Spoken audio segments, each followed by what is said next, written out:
한때도 그랬지만 지금 또 우리나라 사람들이 건강을 위해 가지고 체질을 개선해야 된다, 이런 생각을 참 많이 하고 있습니다. 그래서 홈쇼핑에서 파는 여러 가지 물품들 가운데 보면은 체질을 바꾸는데 도움이 되는 그런 건강 보조제다, 이렇게 해가지고 많이 팔고 있는데, 체질을, 우리나라 사람들이 체질을 바꿔야 되는 이유 중에 하나가 탄수화물을 너무 많이 섭취를 해가지고, 탄수화물이 꼭 필요합니다. 몸에 근육을 만들고 에너지를 생성시키고 하는데 꼭 필요한데 너무 많이 먹는다는 거예요. 그렇게 해서 이 탄수화물을 줄여야 된다, 그렇게 합니다. 쉽게 말하면은 밥 양을 줄이고 반찬을 많이 먹어라, 그렇게 생각을 하시면 됩니다. 그리고 건강에 정말로 안 좋은 것이 가공식품이라 그럽니다. 가령 똑같은, 만약에 돼지고기를 먹는다고 그랬을 때 가장 나쁜 것이 불에 구워서 먹는 게 가장 나쁘고요. 가장 좋은 것은 삶아서 그렇게 먹는 게 건강에는 가장 좋다 그럽니다. 불에 구워서 먹는 것보다 더 나쁜 것은 소세지라든지 이런 것으로 가공해 가지고 먹는 것은, 그것은 최악의 경우라고 합니다. 차라리 먹지 않는 게 훨씬 낫다, 그같이 이야기를 합니다. 체질을 바꾸게 되면은 훨씬 몸이 가볍게 여겨지고 질병으로부터도 굉장히 많이 자유스러워진다, 그렇게 이야기를 합니다.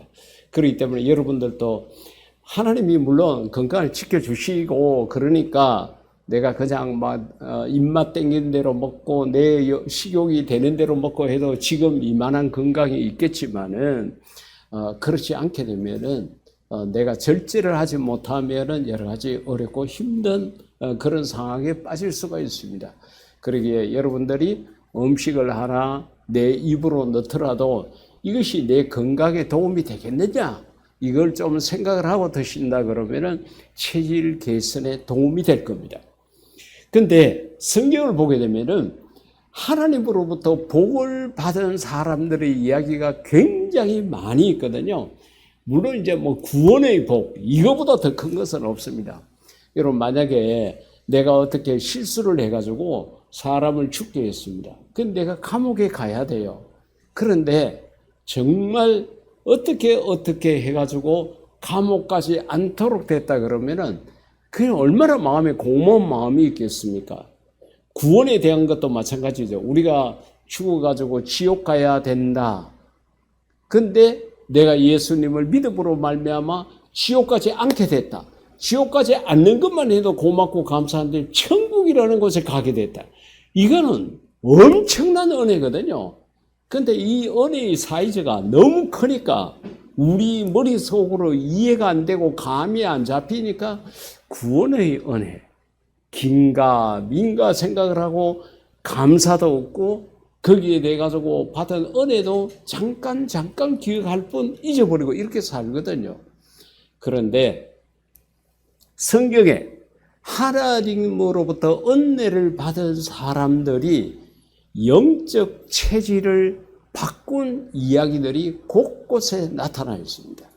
그 가운데 제일 먼저 생각을 해야 될 것이 마태복음 19장 27절 가운데 보면은 베드로가 예수님에게 하는 이야기입니다. 그래 보소서 우리가 모든 것을 버리고 주를 따랐나이다, 그것이 이야기를 했습니다. 다시 말하면은 이 이야기 전에 예수님께서 부자가 하나님 나라에 들어가기가 얼마나 어려운지 아느냐, 거기에 대해 가지고 이렇게 이제 말씀을 하시고 그 맥락에서 이제 베드로가 그럽니다. 우리 모든 것을 버리고 주를 따랐다. 그러니까 베드로가 자기 자신이 예수님께서 나를 따라라, 내가 너를 사람 낚는 어부가 되게 하겠다고 그랬을 때에 연봉이 얼마입니까? 빨간 날 십니까? 뭐 정말 묻지도 않고 전적으로 그 자리에 뭐 며칠 생각해 보겠습니다, 이것도 아니고 그냥 따랐거든요. 그것도 동생하고 같이 가지 않았습니까? 베드로의 직업이 어부였습니다.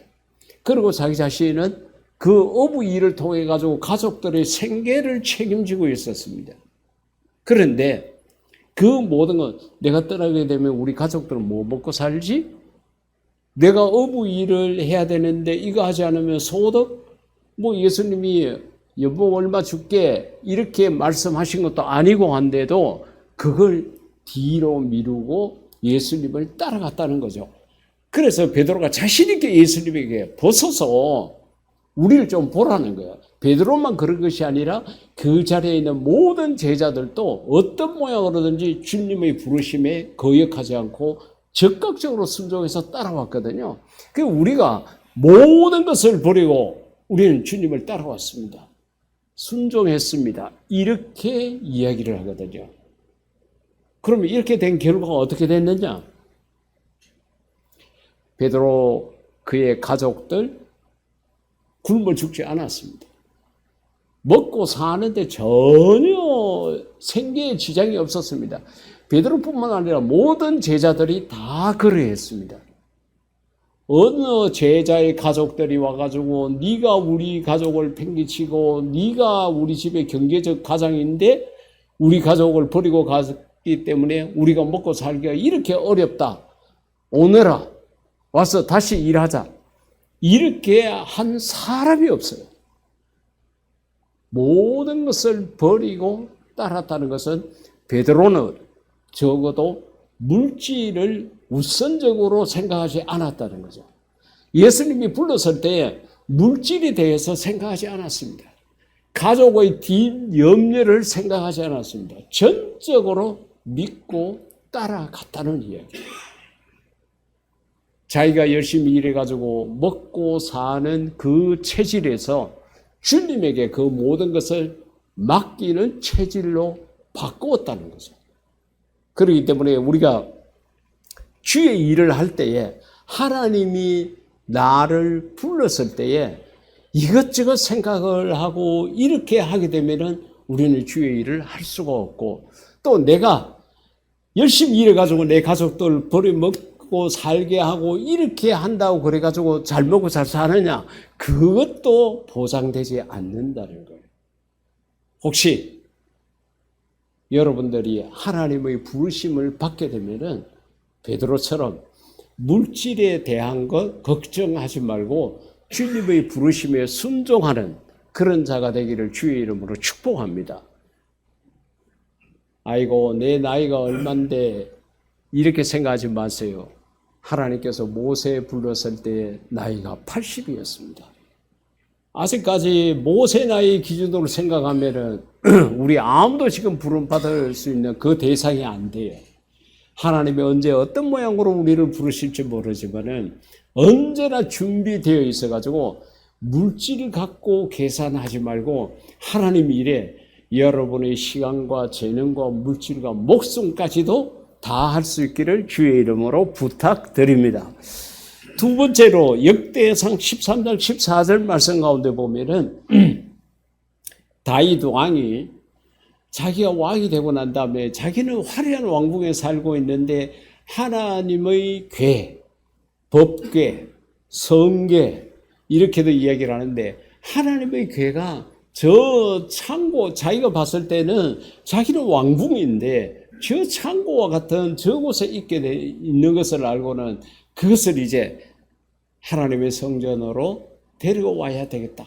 가지고 와야 되겠다 생각하고 많은 정말로 찬양대를 동원하고 새 수레를 준비하고 왕으로서 할 수 있는 최대한의 준비를 다 해가지고 갔는데 그 법궤를 싣고 오던 그 수레를 끄는 소가 뛰게 됩니다. 그리고 도로도 지금처럼 뭐 이렇게 된 길이 아니니까 그렇겠죠. 법궤가 떨어지려고 그러니까 우사라는 이름을 가진 사람이 이거 떨어지면 안 된다고 이거 얼마나 소중한데 생각을 하고 그 법궤에다가 손을 댔는데 그 자리에서 적사하고 말았어요. 그러니까 다윗 왕으로부터 시작해가지고 그 자리에 있었던 모든 사람들의 마음이 다 얼어붙었어요. 어느 누가 말 한마디 띄기도 뭐라고 말을 할 수가 없습니다. 상식적으로는 이해가 안 되죠. 하나님의 그 거룩한 궤가 지금 수리에서 떨어지려고 하는데 그걸 막았던 그 사람 우사에게 상을 주고 복을 줘야지 어떻게 그 사람을 죽게 하는지 상식적으로는 생각을 이해가 안 되는 그런 일이 벌어졌습니다. 그런데 나중에 알았지만은 하나님의 말씀대로 법궤를 옮기지 않았다는 거죠. 하나님의 말씀대로 한다 그러면은 하나님으로부터 특별히 선택함을 받은 레위 족속들이 그것을 수리에 싣고 와야 되는 것이 아니라 어깨에다가 메고 이렇게 와야 되는데 왕이었지만은 성경을 모르니까 그런 일을 당하게 된 것입니다. 그때 다윗 왕이 법궤가 두렵죠. 이제 손을 대면은 또 누가 죽을까 그렇게 걱정이 됐겠죠. 근데 그것을 가져다가 그 가까이 있는 어느 사람의 집에다가 맡겨버렸습니다. 그 사람 집 주인 오벳 에돔이라는 이름을 가진 사람인데 얼마나 두렵겠어요. 아니 손만 대도 죽었는데 이걸 만약 우리 집에 갖다 놓게 되면 우리 가족들이 전부 다 죽지 않겠느냐. 목숨에 대한 두려운 생각이 왜 없었겠습니까? 그런데 오벳에돔이 그걸 거절하지 않고 그 하나님의 법궤를 자기 집에 두는 것을 허락을 했습니다. 그리고 시간이 지나면서 하나님께서 그 일 때문에 법궤를 자기 집에 그렇게 보관했다는 것 때문에 집안의 모든 일에 복을 주기 시작을 한 거예요. 그리고 그곳에 석 달 동안 있었는데 이 짧은 석 달 동안에 하나님이 복을 얼마나 줬는지 그 복을 받았다는 소문이 퍼져가지고 예루살렘으로 갔던 다윗 왕의 귀에까지 들리게 됐던 것입니다. 그래서 다윗 왕이 하나님의 말씀대로 레위 족속들 어깨에다가 메고 그렇게 올 수 있게 됐다는 이야기죠. 그런데 우리가 오벳에돔의 입장에서 생각을 해보면은 자기의 목숨을 건 것입니다. 자기도 죽을 수 있겠다는 생각을 왜 하지 않았겠습니까? 지금 자기 집 앞에서 그 법궤에 손을 댔다가 죽는 일이 벌어졌고 왕도 포기하고 그냥 왕궁으로 가버렸는데 그것이 자기 집에 왔을 때에 얼마나 마음에 두려움이 있었겠습니까? 그런데 오벳에돔은 자기 목숨보다도 그 하나님의 법궤를 우선적으로 생각을 했습니다. 자기 중심에서 자기 목숨까지도 하나님을 위해서 내놓을 수 있는 그런 체질로 바꿔버린 거예요. 우리가 세상에서 가장 듣기에 두려운 말이 뭡니까? 죽여버리겠다. 여러분도 오늘 만약에 뭐 그런 일이 없겠지만은 길을 가고 있는데 어떤 사람이 내게 와서 칼을 데려다 대면서 죽여버리겠다. 너 있는 거 다 내놔라. 그러면은 우리가 아낌없이 주겠죠. 네, 휴대폰도 주고 지갑도 주고 뭐 더 달라는 거 다 주겠죠. 왜? 내 목숨이 달려있으니까 목숨이 최고인데 이것을 살리기 위해 가지고 내가 포기해야 될 거 포기할 수밖에 없겠죠. 오벳에돔은 자기의 목숨을 최우선적으로 생각했던 그 체질을 하나님 우선으로 바꾼 거예요. 그러니까 하나님께서 석 달 동안에 소문이 그렇게 날 만큼 큰 복을 주시게 됐다는 거죠. 우리가 세상을 살아갈 때에 목숨, 생명이라는 것에 대해 가지고 중요하게 생각하지 않습니까? 그리고 이걸 정말 중요하고 소중하게 생각해야 되거든요. 목숨을 아무렇게나 버리고 이렇게 하는 것은 그것은 하나님에게 욕을 받을 일밖에는 되지 않을 것입니다. 하지만은 하나님을 위해 가지고 내 목숨을 내놓아야 할 상황이 생겼다 그랬을 때 목숨 아끼지 마십시오. 하나님을 위해서 내가 바쳐야 되겠다고 생각하십시오. 목숨이라는 것은 아무리 내가 아껴도요, 결국은 목숨은 이 땅에서 끝나게 되어 있습니다. 아무리 많은 투자를 해가지고 내 목숨을 위한 일에 먹거리, 입거리, 뭐 온갖 것으로 다 하더라도 때가 되면은 없어지는 것이 내 목숨입니다. 근데 하나님께서 내 목숨을 쓰시겠다 그랬을 때에 우리가 그 목숨을 드리게 되면은 얼마나 큰 복이고 은혜입니까? 그래서 아마 모르긴 하지만은 정말 사명감을 갖고 하나님의 부르심에 따라가 선교지에 가서 사역하시는 선교사님들은 바로 이러한 소망을 갖고 있을 것입니다. 어차피 내 목숨 이 땅에서 없어지는 것. 하나님이 나를 불러서 저 땅에 가서 복음 전하라고 하는데 내가 무엇이 두려우냐? 이렇게 해가지고 이 땅에 있는 모든 것을 다 뒤로 하고 선교지로 가 계실 거예요. 그런 내 목숨보다도 하나님 일을 우선으로 생각했던 오벳 에돔의 믿음이 저와 여러분의 믿음이 되기를 주의 이름으로 축복합니다. 세 번째는 누가복음 23장 26절에 보면은 예수님께서 십자가를 지고 이제 그 골고다 언덕, 실제적으로 지금 가서 보면은 지금은 뭐 그 예수님께서 십자가를 지고 가셨던 그 길에 양쪽에 상가가 점포가 막 쫙 들어 기념품을 팔고 뭐 이렇게 하는 걸로 되어 있는데 그렇게 가파르고 막 한 그런 산은 아니에요. 정말로 동네 동산처럼 이렇게 생긴 곳입니다. 근데 예수님께서 지난 밤에 밤새도록 채찍질을 당하고 잠도 못 주무시고 그렇게 하고 그 이튿날 아침에 이제 당신이 져야 될 그 십자가를 지고 그 사형장으로 가는 거예요. 그 골고다 언덕이라는 곳, 그곳으로 갑니다. 그때 가다가 몇 번이나 쓰러지시고 정말로 힘이 겨워서 옆에 벽에 손을 대기도 하고 그렇게 했습니다. 그렇게 했던 그 기록 12곳을 포인트로 삼아가지고 성지 답사를 가게 되면은 그 12곳을 다 이렇게 둘러보도록 지금은 그렇게 답사 코스로 만들어 놨습니다. 근데 예수님께서 십자가를 지고 가시다가 어느 한 시점에서 쓰러지게 되니까 로마 군인들도 알죠. 이 예수라는 자가 밤새도록 그렇게 고문을 당하고 지쳐가지고 이제는 이것도 평길이 아니고 내리막길이 아니고 오르막길이니까 힘들 거라고 생각하고 옆에 있는 사람 가운데 보니까 체격이 괜찮았겠죠. 그러니까 저 사람에게 치고 가라 하면 되겠다고 생각해가지고 지명을 해가지고 너 이리 와서 이거 대신 치고 가. 그같이 이야기를 했습니다. 그 사람의 이름이 이 누가는 23장에서 시몬이라는 구레네 사람이라 뒤에 이제 그렇게 이름을 그렇게 밝혔습니다.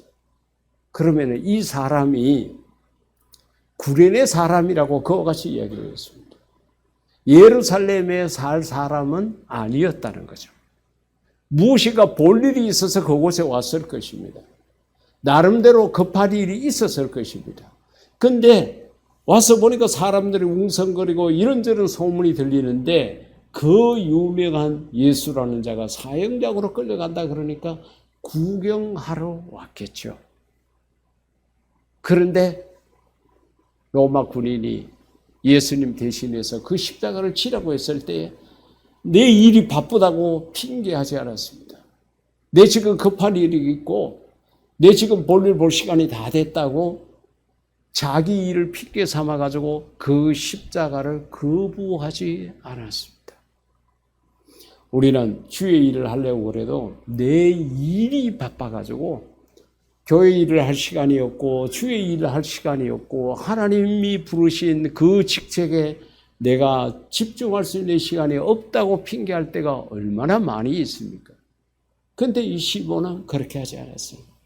아무 변명도 하지 않고 두말 하지 아니하고 어떻게 하든지 저 예수라는 자 저렇게 피투성이가 되고 저렇게 걸음도 제대로 걷지 못하는 저를 위해 가지고 내가 대신 져야 되겠다 생각을 하고 그 십자가를 대신 졌다고 그렇게 얘기를 합니다. 그리고 나중에 성경에는 기록되지 않았지만은 역사학자들이 성경을 연구하고 그렇게 했을 때 이 집안이 그렇게 하나님으로부터 복을 받았다고 그렇게 기록을 하고 있습니다. 복을 받고 받지 않고 그걸 떠나가지고 피투성이가 돼가지고 30대 초반의 젊은이가 저렇게 사형장으로 끌려가고 있는 그 모습을 보고 자기 자신이 대신해야 되겠다는 그 마음을 갖게 되었다는 거죠. 우리가 일 때문에 시간을 뺏기고 그 일에 내 에너지를 다 소진시키고 그 일에 내가 지치고 쓰러져서 세상에서 즐거운 맛도 없고 행복도 잠깐이고 그저 힘들게 이렇게만 세상을 살아가는 경우가 얼마나 많은지 모릅니다. 내가 일을 하는 것이 아니라 일이 나를 도구로 사용하는 이렇게 역전된 삶을 우리가 살고 있습니다. 특히 우리 한국 사회는 더더군다나 그렇습니다. 영국의 유명한 신문이 얼마 전에 우리나라에 대해가지고 한국을 조명을 하면서 타이틀을 뭐라고 잡았는가 하면은 밤이 없는 코리아라고. 밤에도 쉴 수가 없어요. 밤에도 일을 해야 돼요. 그래야 먹고 살 수 있고, 그래야 내가 내 집도 가질 수 있고, 내가 좀 더 좋은 차를, 여러 가지 그런 것들 때문에 밤에도 잠을 이루지 못하는 한국. 그래서 불면증 환자가 전 세계적으로 인구 비례로 가장 많다고 그렇게 보도를 했다고 그래요. 일에 질질 끌려서 사는 것이 우리의 삶일 가능성이 많이 있습니다. 일에 끌려서 살지 말고, 여러분, 내가 먹을 것이 있고 입을 것이 있으면은 그것으로 족한 줄로 여기고 여러분들이 일을 하는 자가 되지 일이 여러분을 도구로 사용하는 일이 없도록 하는 그런 지혜로운 성도가 되기를 주의 이름으로 축복합니다. 이 시몬은 자기 일이 바쁘다고 예수님의 십자가를 외면하지 않았다는 거죠. 그래서 성경 곳곳에 나타나 있는 이런 하나님의 복을 받은 사람들의 모습을 보게 되면 생각을 바꿨어요. 자기 자신의 일을 핑계 삼아가지고 거절하지 않았습니다. 베드로가 부름을 받았을 때 앞서 말씀드린 것처럼 뭐 돈으로 계산하고 이게 없었어요. 전적으로 믿고 따랐습니다. 그렇기 때문에 그 모든 가족들 전부가 다 베드로가 적어도 예수님의 일을 하는 동안에는 경제적으로나 아무런 어려움이 없고 베드로가 요청하지도 않았던 장모의 열병까지도 예수님께서 신방하셔서 고쳐주실 만큼 오히려 가정들에게 더 좋은 일이 있었다는 겁니다. 그렇기 때문에 우리가 세상을 살아갈 때에 여러분 어느 것이 중요한가? 이걸 다시 한번 생각을 하고 제가 말씀드린 베드로부터 시몬에 이르기까지 하나님이 원하실 때에 여러분들이 모든 것을 목숨까지도 아낌없이 드릴 수 있는 그런 자가 되기를 주의 이름으로 축복합니다. 그 다음에 오늘 본문에 있는 말씀은 정말 우리 실생활 속에서 아주 중요한 이야기들이 있습니다. 귀신이 얼마나 끈질긴가 하는 것도 알 수가 있죠. 왜 그런가 하면은 어릴 때부터 그랬다. 한 아버지가 자기 아들을 데리고 예수님의 제자를 찾아왔습니다. 좀 고쳐달라고. 근데 제자들이 그걸 못 고쳤거든요. 본문 마지막 절 가운데 보면은 나중에 제자들이 예수님에게 묻지 않습니까? 주님, 우리는 왜 못 고쳤습니까? 그랬을 때에 기도 외에는 이런 역사가 일어날 수 없다. 답을 이제 그렇게 이제 말씀하실 만큼 하여튼 제자들이 못 고쳤어요. 근데 이제 예수님이 나타나게 된 거예요. 그러니까 이 아버지가 그 예수님이 얼마나 반가웠겠어요. 제자들은 못했겠지만은 예수님은 하실 수 있을 거야. 내가 소문을 들어보니까 이런저런 병자도 고치시고 심지어는 죽은 자도 살려내시고 이렇게 했다 그러는데 그런 능력이 있을 거야 라고 생각을 하고 이제 예수님을 찾아왔습니다. 그래서 자기 아들의 형편과 처지를 이야기하니까 예수님께서 물었습니다. 언제부터 그랬느냐 그렇게 물었습니다. 그 시기에 대해 물었습니다. 그러니까 어릴 때부터이다 그와 같이 이야기했습니다. 이건 귀신이 쫓는 병이거든요. 물불을 가리지 않고 그냥 뛰어들도록 이렇게 만들었습니다. 그러니까 그의 삶이 얼마나 비참했겠습니까? 그리고 아버지 되는 그 아버지의 마음은 얼마나 또 아프고 힘들었겠어요. 여러분, 귀신은 남녀노소를 가리지 않습니다. 우리가 자녀를 위해서 기도해야 되는 이유 중에 하나가 여기에 있습니다. 자녀가 올바르게 신앙생활을 할 수 있도록 우리가 항상 권면하고 기도 응원해야 될 이유가 여기에 있습니다. 어린데 거기에 귀신이 들어가서 이 아들을 아들 구실을 못하게, 사람을 사람 구실을 못하게 이렇게 만들었다는 거죠. 그래서 22절에 보니까 귀신이 그를 죽이려고 물과 불에 자주 던졌다고 그와 같이 이야기를 합니다. 그러면서 이제 자기 형편을 이야기하고 자기 바램을 예수님에게 뭐라고 이야기하는가 하면 무엇을 하실 수 있거든 우리를 불쌍히 여겨서 도와달라고. 이 말 속에 당신의 제자들은 못했는데 당신은 할 수 있습니까? 예수님 당신은 할 수 있습니까? 만약에 할 수 있다 그러면은 우리 부자를 좀 불쌍히 여겨주시고 우리를 좀 도와주십시오. 그같이 이야기를 한 거예요. 이 이야기에 큰 잘못은 없습니다. 아니 지금 자기 자신의 형편을 이야기하고 좀 도와달라고 이야기를 한 거예요. 얼핏 들으면은 이 요구가 잘못된 것도 아니고 실수를 한 것도 아니에요. 근데 복을 주시는 예수님 입장에서는 고쳐야 될 게 있다고 판단했습니다. 그래서 예수님께서 무엇이라고 이야기를 합니까? 23절에 보니까 할 수 있거든이 무슨 말이냐고. 나를 무시하느냐? 내 능력을 과소평가하느냐? 할 수 있으면 그게 도대체 무슨 말이야? 말을 고쳐야 될 것을 예수님께서 당부했습니다. 그렇게 하니까 24절에 그 이야기를 듣고 그 아버지가 금방 예수님의 뜻을 알아들었습니다. 그래서 소리를 질러 이르되 그래 큰 소리로 내가 믿나이다 그것이 이야기했다는 거야. 할 수 있거든이 무슨 말이냐? 너 말을 고쳐야 돼. 그 의미를 아버지가 알고는 큰 소리로 내가 믿나이다 라고 그렇게 말을 고쳤습니다. 그렇게 하니까 예수님께서 귀신을 꾸짖었다고 25절 가운데 그랬죠? 그 더러운 귀신을 꾸짖어 이르시되 말 못하고 못 듣는 귀신아. 귀신의 종류가 여러 가지입니다. 근데 이 귀신의 역할 중에 하나가 우리 몸에 병을 주는 것입니다. 그렇기 때문에 우리가 몸이 아프고 이럴 때에 의사를 만나보고 또 수술을 해야 된다 그러면은 수술도 하고 그렇게 하시되 약을 먹어도 안 되고 수술을 해도 안 되고 아무리 노력해도 안 될 때는 귀신이 주는 병일 수도 있겠다 생각하시고 어떻게 하시면 되느냐?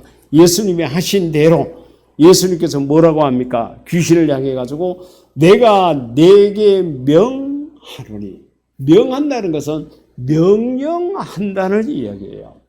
그러면은 우리가 내 속에 눈에 보이지 않지만은 왠지 내가 내 마음대로 잘 안 돼. 특히 하나님을 위해서 내가 일을 하고자 하고 하나님을 찬양하고자 하고 하나님하고 관련된 일을 하고자 할 때는 이래서 안 되게 하고 저래서 못 되게 하고 계속 길이 막히고 그렇게 하면요. 이거는 내 속에 귀신이 그렇게 한다 생각하시고 미쳐봤자 본전이잖아요. 뭐 얼마 돈 내라는 것도 아니고 어디 찾아가라는 것도 아니잖아요. 명령하면 됩니다. 내가 내 속에 있는 이 더러운 귀신에게 명령하노니. 그러니까 중요한 것은 예수님 이름으로입니다. 내가 나사렛 예수 이름으로 명하노니 내 마음속에서 나를 불쾌하게 하고 내 몸을 아프게 하고 내 마음의 즐거움과 기쁨을 뺏어가고 있는 이 더러운 귀신아, 내게서 나가라고 명령하십시오. 명령하면 나가게 되어 있습니다. 이거 예수님이니까 그렇죠. 아니에요. 사도행전을 읽어보십시오. 제자들, 특히 바울 같은 자는 얼마나 귀신을 많이 쫓아내고 그렇게 했는지 그곳에 다 기록이 되어 있거든요. 오늘 우리도 예수님 이름으로 명령하면 귀신은 나가게 되어 있습니다. 그렇기 때문에 여러분, 내 몸의 건강을 위해서 이래도 안 되고 저래도 안 된다고 생각할 때는 이놈 귀신이 이렇게 하는 모양이다 생각을 하시고 여러분 명령하면 됩니다. 이건 뭐 다른 사람 도움 받을 것도 없어요. 내가 나사렛 예수 이름으로 명령하는데 내 몸에 들어와 있는 이 더러운 귀신아, 나가라고 그렇게 명령하십시오. 명령하면 나가게 되어 있습니다. 여러분, 내가 차를 몰고 가는데 어떤 사람이 경찰관 복장을 하고 손을 들고 차를 세워요. 그러면은 그 사람이 진짜 경찰인지 가짜 경찰인지 우리는 생각하지 않습니다. 왜? 경찰관 복장을 했기 때문에. 경찰복을 보고 내가 차를 운전해 나가다가 경찰관이 나를 세우는구나 해가지고 우리는 차를 멈추게 됩니다. 마찬가지예요. 예수님 이름은 그 경찰관 복장과도 같습니다. 내가 예수님 이름으로 명령하게 되면은 귀신은 무조건 나가게 돼 있습니다. 귀신이 뭐 네가 뭔데 뭐 어쩌고, 만약에 그런 마음이 들면은 더 강하게 명령하십시오. 그러면은 귀신은 나가게 돼 있어요. 자, 예수님께서 그렇게 귀신을 향해서 명령하게 되니까 그 아이 속에 있는 귀신이 나갔죠. 나갔는데 그냥 나가지 않습니다. 26절 가운데 보게 되니까 귀신이 소리 지르며, 사람 몸에서 귀신이 빠져나갈 때요, 이게 자기 집이었거든요. 이때까지. 그래, 사람 마음 속에는 성령님이 계시거나 악령이 있거나 둘 중에 하나가 있습니다. 빈 마음은 없어요. 반드시 둘 중에 하나가 있습니다.